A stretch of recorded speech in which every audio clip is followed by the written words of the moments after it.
এই জন্য বুদ্ধিমানের কাজ হলো জুমার দিন যখন আসবে বন্ধু, সব কাজ কমপ্লিট করে তুমি মসজিদে চলে যাও, যেন তোমার পিছু টান না থাকে।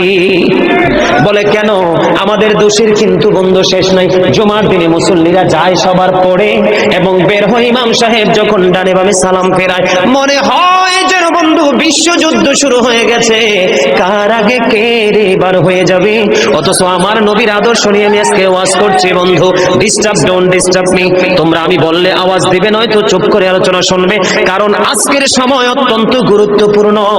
কারণ আমি যদি 5 মিনিট সময় পাই, একটা হাদিস শোনাতে পারবো। হয়তো বা এই একটা হাদিসে আপনাদের কারো না কারো হৃদয়ে ছুঁয়ে যেতে পারে, আর এটাই আপনার জীবনের জন্য, হেদায়েতের জন্য যথেষ্ট হতে পারে। বন্ধু, মুসল্লিরা যায় রে সবার পরে, বের হয়ে আসে সবার আগে, এটা মুসলমানের কখনো চরিত্র হতে পারে না। তাকওয়া সম্পূর্ণ ব্যক্তির আদর্শ কখনো হতে পারে না। হাদিস শরীফ খুলে দেখি বন্ধু, আমার নবী বলেছেন, রে আমার উম্মত, জুমার দিন সাইয়্যিদুল আইয়াম, সব দিনের চাইতে শ্রেষ্ঠ। ঈদুল ফিতর, ঈদুল আজহার দিনের চাইতেও দামি। এই জুমার দিনের ফজিলত বরকত নিয়ে আলোচনা করলে বন্ধু রাত একটাই কভার করা যাবে না, এত বরকত এই জুমার দিনের।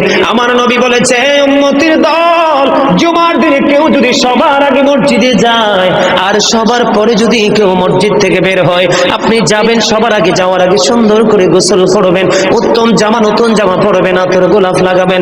আপনি রাস্তা দিয়ে হেঁটে গেলে মানুষ যেন বলতে পারে যে মসজিদের মুসল্লি হেঁটে যায়। আর চারপাশ বন্ধু সুঘ্রাণে মুখরিত হয়ে যাবে।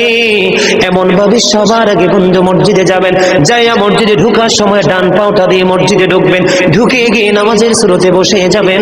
বসে যখন আপনি আল্লাহর ইবাদত করতে করতে করতে করতে সব মুসল্লি বন্ধু বের হয়ে যাচ্ছে, আপনারা তাড়াহুড়া করার দরকার নেই। কারণ মনে রাখতে হবে, আসছি সবাই যেমনি একা একা, আবার যাব একা একা, হিসাবও দিতে হবে একা একা।